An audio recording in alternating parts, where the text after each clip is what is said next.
This is a space for collaborative leaders who are done choosing between people and performance. They're ready to build healthier cultures, lead with emotional resilience, and redefine what sustainable leadership looks like in the real world.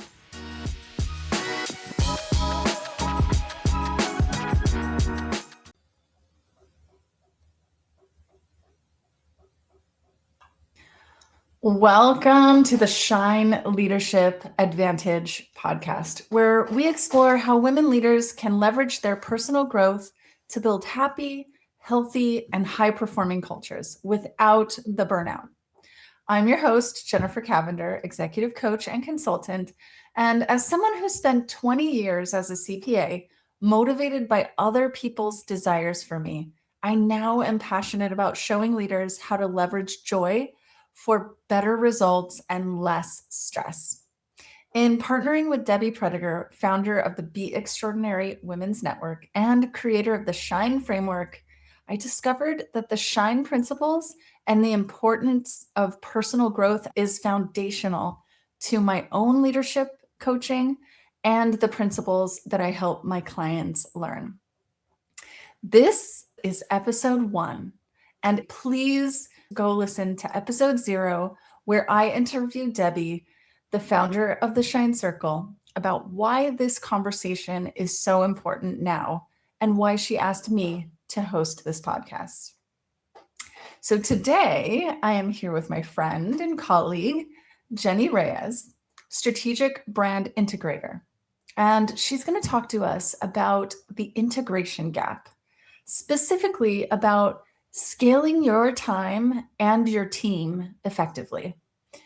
As the founder of Your Brand Story, Jenny uses her 20 plus years of corporate brand experience and a deep understanding of human behavior as a certified DISC and human behavior consultant and a working genius facilitator to support the transformation of scattered business ideas into a clear, aligned brand that actually works together to communicate your message. So help me welcome Jenny to the Shine Leadership Advantage. Hello. Thank you for having me, Jen. Thank you for having me, Debbie. It's good to be here. You're welcome. I'm super excited to have you here and to have this discussion with you. Give us, Jenny, your quick 2-minute backstory of how you arrived to do what you do now. How I arrived. Okay. Well, I was in corporate, like you had shared many moons ago. I don't necessarily want to give the exact timeline, but it's been a while. And, was actually in a state of working 18, 20-hour days, was newly married, life I wanted to lead. And so a partner and I decided to leave corporate and start what we call now Your Brand Story. And the whole premise of Your Brand Story is that we are the conduit between the visionary, the entrepreneur, the corporate person who has all these ideas, all these good ideas, this great vision that needs to be translated into implementation, because that's something that we found as we were working in the branding and corporate brand management space of all these wonderful plans, but the execution would kind of fall because then the translation of it wasn't happening. At the same time, you had these super diligent implementation agencies that would take anything you gave them and run it well. They just didn't always have the strategic vision behind it. So we felt like an extra brand manager, an extra marketing manager, somebody in the middle that could help create that connection would be supportive. And it's provided me food on the table and lights, a roof over my head. So something that we recognized is needed in every business or team or corporate strategy moving forward. So that's kind of where I came from. And here I am now. Here you are now. And so you have been a part of the Shine Circle for a little bit now. And the Shine Circle really attests to 5 principles: self-love and awareness, healing, intuition, nourishment, and evolution.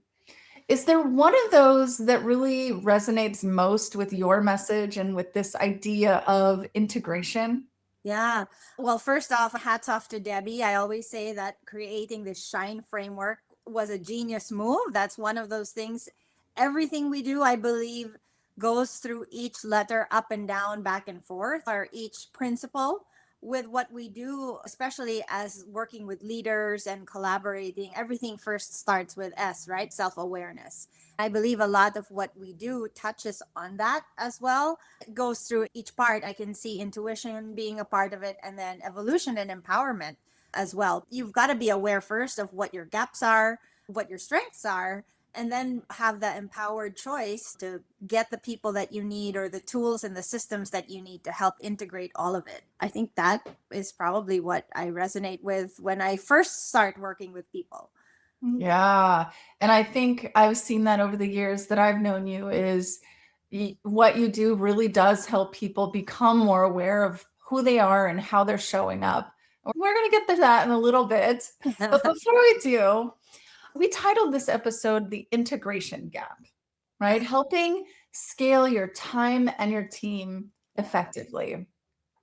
So tell us a little bit more about what is this integration gap and how do you help your clients close it?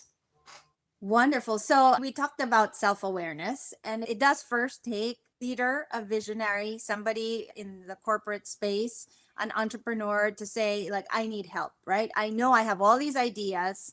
I want to do it all. I'm afraid to be the bottleneck. Sometimes I am the bottleneck, right? Everything has to go through me. You talked about joy and burnout and not actually living in your genius, which is something we can talk about a little bit more too. But you end up taking so much more time when you try to do everything yourself. And that's kind of where everything starts, is to say, what are the pieces of this puzzle, this brand that you're building? What are the parts that you love, that light you up, that you want to keep doing, that will keep you fueled? And what are the parts that you can let go of? And then once we've identified that, it's to say, okay, who are the people that can help you? Because there are people who are very strong and very good at what needs to be done, but not necessarily light you up. And then, of course, what are the systems that you need to start putting in place? Because then there is so much out there right now in terms of CRM systems, in terms of AI tools. Everybody's selling you a funnel. And so, what are the things that you can put together that align very much with your vision, where you're at, your capabilities, and what you want to build in the time frame you want to build it? It can be easily integrated and staggered out. It doesn't have to necessarily all happen all at once. And the thing about it is getting people out of the overwhelm, bringing the clarity so that you can make those decisions and take those next steps, because it's important to move forward. That answered your question? Yes, that's helpful. So when you've worked in your background, you've worked and seen this issue from multiple different perspectives. Yeah. You've been the team leader, you've been a team member, Yeah. you've been a consultant on the outside looking in.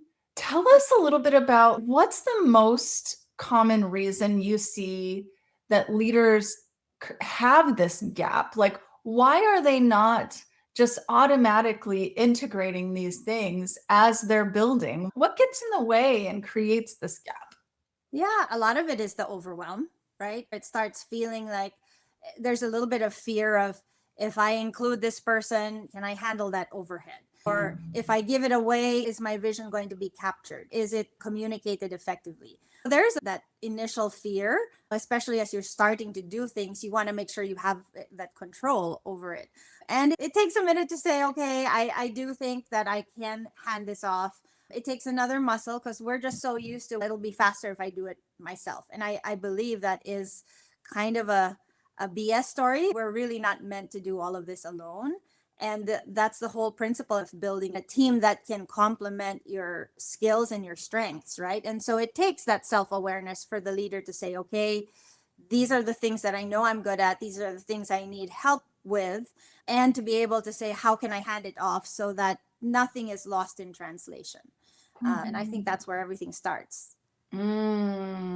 Yeah. So if a leader has this integration gap, do they always recognize that that's their issue? Or do they tend to go to other things? What are some of the symptoms that a leader might look at and say, oh, maybe this is an issue I should talk to Jenny about? Not all of it we recognize right away, right? But we start to feel things. We start to feel like, oh, it's just so hard all of a sudden. We start to recognize that it's slower. It's taking us more time than what we had anticipated. And then you look at other people, it's like, how come they can build a website in 2 seconds and it takes me 2 weeks? And then you start to not love the process. And then you feel all that, oh, but if I had to do this, then this shows up. And then all of a sudden you're in your head and you go, well, it's too much. I can't carry it out. And then your body and your mind, they all start to show symptoms of fatigue and you start to feel it all. So those are key signs. If you're receiving feedback and it's things that you've put out and the feedback isn't what you intended, you're like, oh, that's not what I meant, or that's not what I had wanted. Hopefully every good leader is open to feedback because that's the best way that we can grow and evolve. Then you start to recognize that maybe I need help and I should talk to somebody because I know that I'm meant for something more and different and I can't do this alone, right? We go back to the S in Shine, which is the self-awareness. And then you go down the letters because it's like, well, I have to heal this part of me.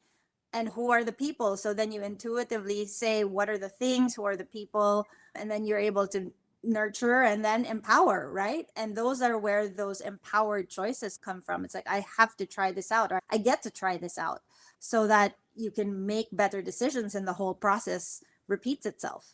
Let's drill in a little bit on that as self-awareness, because you have a couple of really specific, very helpful tools that you use to help your clients become more aware of who they are and how they're showing up. Yeah, absolutely. It did start with my own self awareness. I knew I needed a better way to communicate and potentially close clients. It was a personal preference for my family, with my husband being the way he is and my kids being the way that they are and me being who I was. And so I invested to certify as a human behavior consultant. One of the assessment tools that we use is DISC, which is a very common assessment tool. We don't call it a test because it's not meant to give somebody a right or a wrong, but it does help you become aware of the way you communicate, what motivates you, and how you show up. And then ideally become aware of the other communication and personality styles so that you can adjust yourself, right? Because you can't control what other people do or how they respond and receive to your feedback. But once you understand that, it's much easier to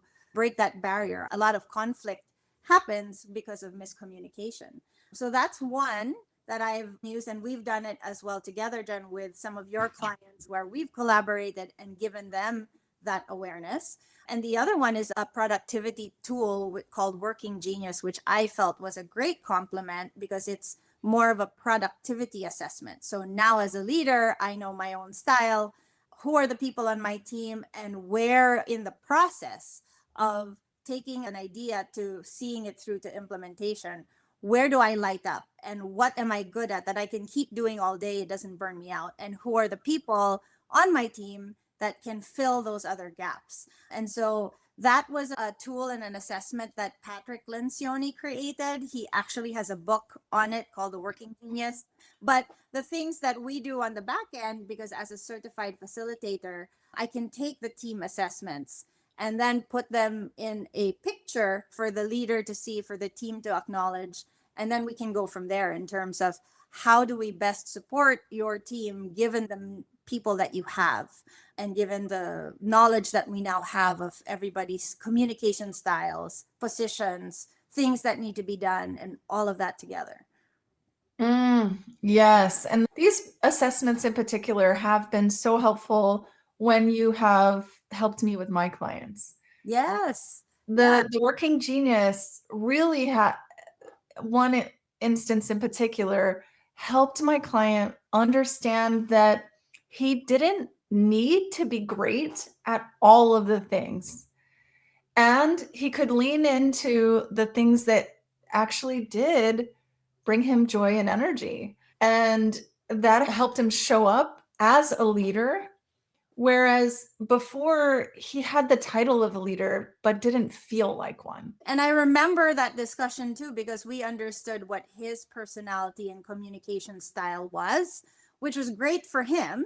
But we were surmising that it was the opposite. And so now he has that awareness to say, okay, this is how I communicate. But when I talk to my leader, I have to shift some things a little bit to get his attention so he knows I understand him.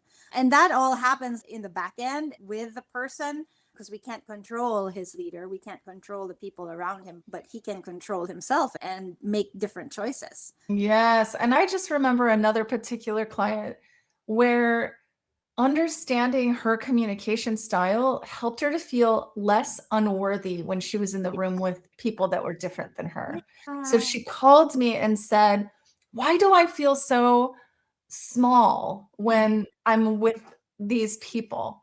And so I encouraged her to lean into her disc assessment and communicate in her own style as opposed to trying to communicate in someone else's. Right.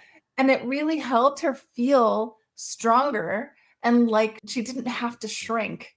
Right. And understanding that they're all different, none is better or worse. There are situations where you might need to adjust, but for her to say, okay, this is who I am. And once you accept that, there's no more judgment, there's no more shame or blame. Well, at least that's the idea, right? That's the healing of going, oh, this is who I am, this is who I naturally can be, but how do I now adjust in these different situations and scenarios? Because at the end of the day, you all have the same goal. And it's more of, okay, I want to be as productive as possible. I want to be able to scale my time. You don't want to come back to the same issue over and over again. That doesn't breed effectivity and productivity. And so this is us becoming more effective. These are some of the tools that we use to be able to scale time and team effectively, because then everybody can move forward. There's clarity and there's choice. That's so good and important, that self-awareness, because a lot of times we think, oh, I know myself. But when you start to dig into some of these assessments and start to see yourself on a piece of paper that's separate from yourself, it's really a different experience. And you can choose to make different choices in your leadership style and with your team. Thank you so much for sharing that. Yeah, you're welcome. One of the other things that I noticed in the corporate world and in workplace environments is that sometimes leaders are really unaware of their personal brand. And so I'm curious if what you do with your clients to help them to recognize and shift maybe how they're showing up Yeah. in their workplace, and what is the impact of understanding your own personal brand?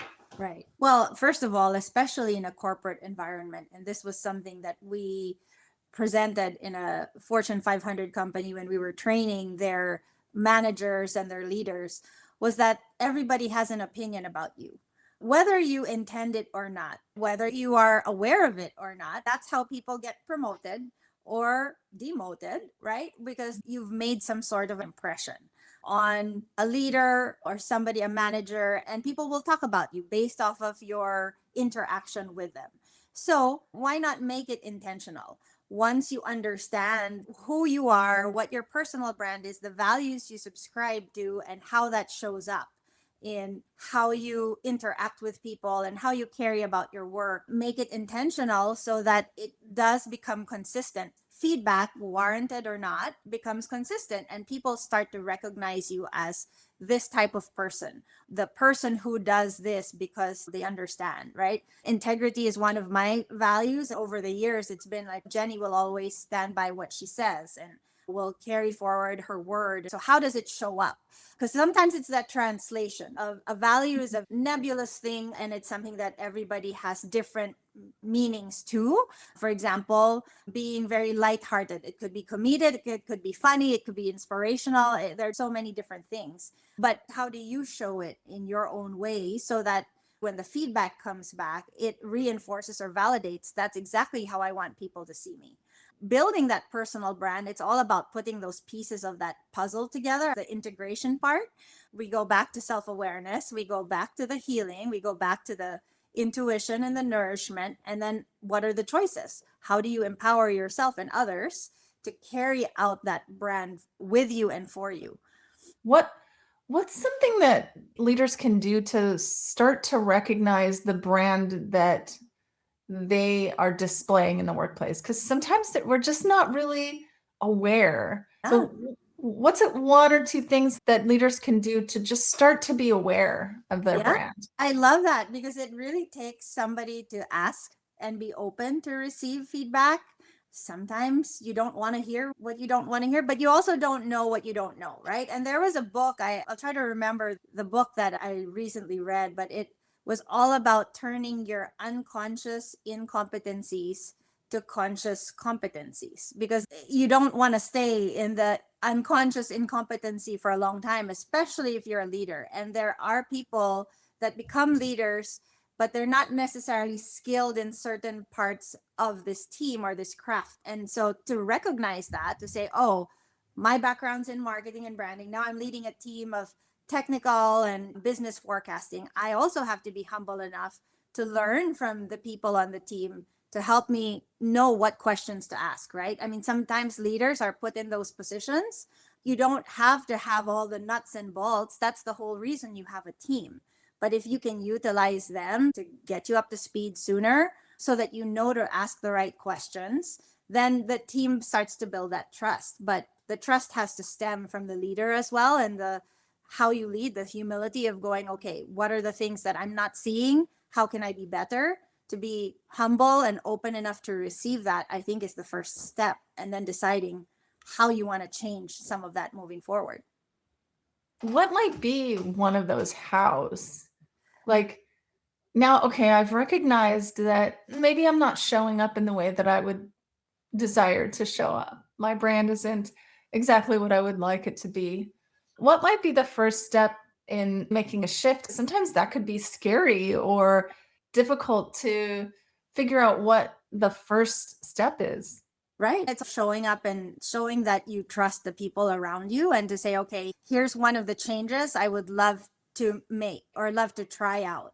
And please give me feedback, because then it might not necessarily be something that they're used to as well, but trust begets trust. I remember this conversation so clearly. We talked about a trust bank. Is it something that you have to earn or something that you give upfront? How many people say you earn trust, right? But as a leader, it's very important to show that you have a deposit to start with, a trust deposit to start with, and then you can adjust from there. Because can you imagine having to constantly prove yourself to somebody? Nobody wants to be in that space. But if somebody comes up to you and says, I believe in you, I trust you, show me what I don't know, and vice versa, then that could generate a very good starting foundation for relationships. It will move things forward faster. Be honest with me, I can be honest with you, and then you can make those adjustments from there. That's a good place to start. Making a trust deposit. Such a good place to start. I was listening to a podcast recently, and it's Simon Sinek, and he was talking about showing up vulnerably, right? And that's really what you're asking them to do. And sometimes that can be difficult. And so opening the door and saying, look, I'm human too. And I would love for the team's help in helping me, as well as me helping you. And what he talked about is maybe you don't actually use the word vulnerable in the workplace because people get a little bit frightened by it. But talk about the things that you want and the actions that you desire. So I desire to show up with my team and be honest with you about how I'm feeling today. Yeah. I desire for you to be honest with me about how you're feeling about the work that I've assigned to you. Those kinds of things that equal vulnerability, but we don't actually use the word because sometimes it makes people want to run away in the workplace. I mean, a good way to show that kind of an action step is to hold personal one-on-one meetings, not necessarily an assessment, like a skills assessment meeting, because some people will be like, well, these are the skills you have your performance measurements against, right? And are you meeting up to it or not? And that's good feedback, but there can also be a separate way of getting to know this person better so that you understand what drives them, what motivates them. Give them some of these assessments. What are the things that they would love to do? What lights them up? There are jobs, people are in jobs that may not necessarily work well with what drives them. Have those conversations and say, look, up until we can carry out a change in the organization, it might be 6 months. Meanwhile, how can we support you? Those are ways to show vulnerability, recognizing people are human. And at the same time, there's still business results that need to happen. Sometimes there are emergencies where you really can't have anybody questioning or saying, well, I'm not feeling sure I can do this. It's like, no, we've got to give this direction to move forward. But have that conversation after to go, hey, I understand that was an emergency. I know that's not normal for us. And how are you feeling? Do you need the time? Recognizing that they are people that have different ways of processing things as well. It's like parenting. Each child needs something different. Each team member needs something different. As a leader, that's part of our role and responsibility to recognize that and help them so that they can be better when they come back. They can perform better. And that does help scale the time. At that moment, it probably feels like it's a longer process, but over the long term, you'll start to see, oh, he understands, he gets me. They tend to give. People just want to be able to contribute at the end of the day and be recognized and valued as more than their skill or their title or their role. Yes, definitely. 100%. You want to be seen as an individual and as a human, not as a role and as, the product that you produce, right? Yeah. So talk to us a little bit, Jenny, about what is possible for women and leaders when they start to close this integration gap. Like, what are the results that they can see once they maybe have worked with you and have understood their personal brand and they're starting to close this gap? Anything is possible, really, but it should translate to less burnout, more joy, growth as well. They're starting to see more growth in their bottom line, growth in themselves, in their team members. Everything that is quantifiable and qualitative start to change. I think they start to see that there's so much more that can get done without having to sacrifice a whole lot of themselves or compromise themselves through the process. I really believe that. And we've seen it with the people that we've worked with as well. Anything is possible. World is your oyster. Thank you so much. One word of encouragement, or if someone is feeling stuck and burnout, disoriented, or not integrated and not aligned, what could be one step that they could take? One step, I believe, is to understand who, not how.